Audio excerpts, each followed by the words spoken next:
Otep à tous, bien-aimés frères et sœurs, les États-Unis ont, comme je vous l'ai dit euh, dernièrement, voté un nouveau budget pour l'Ukraine.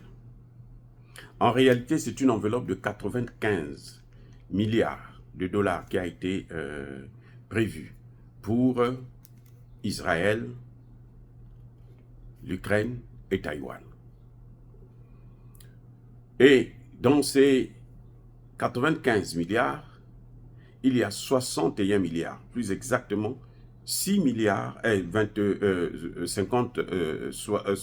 60 milliards, 8 millions de dollars pour l'Ukraine. Donc, maintenant, regardez le jeu qui est en train de se passer. Vous savez que ce n'est pas de l'argent cadeau, ce n'est pas l'humanitaire. L'Ukraine va rembourser cet argent. Ça, c'est essentiel, d'abord à connaître. Deuxième élément, 23 milliards vont servir à relancer l'industrie d'armement américain. Donc, ça va rester ici aux États-Unis pour acheter des armes. Parce que les États-Unis doivent refaire leur stock d'armement. Vous avez 9 milliards qui vont être en prêt direct. Et vous avez 14 milliards qui vont servir pour acheter l'armement.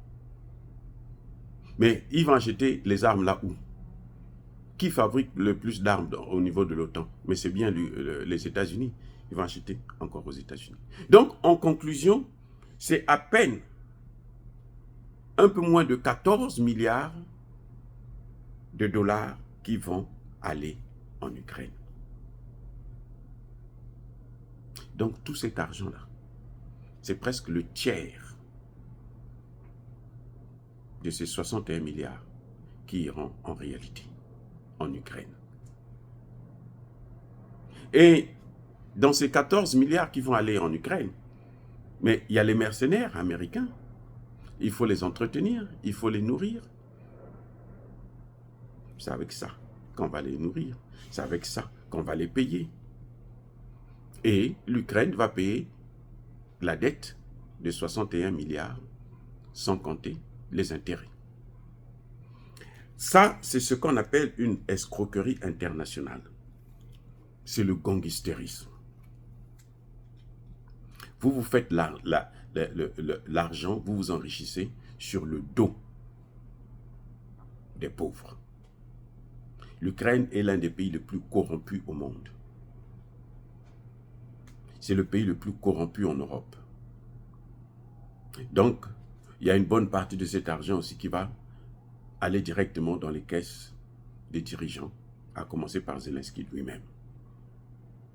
Et la population va pendant des dizaines d'années payer cette dette.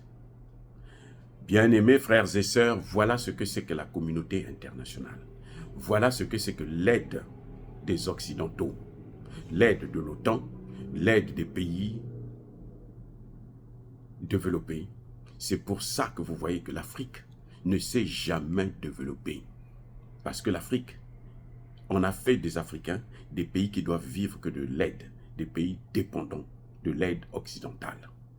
Ce que vous voyez en Ukraine, c'est le même schéma qu'ils font avec l'Afrique. Et en Afrique, c'est encore plus grave. Quand vous entendez la France dire « je vous ai donné l'aide au développement », cet argent-là,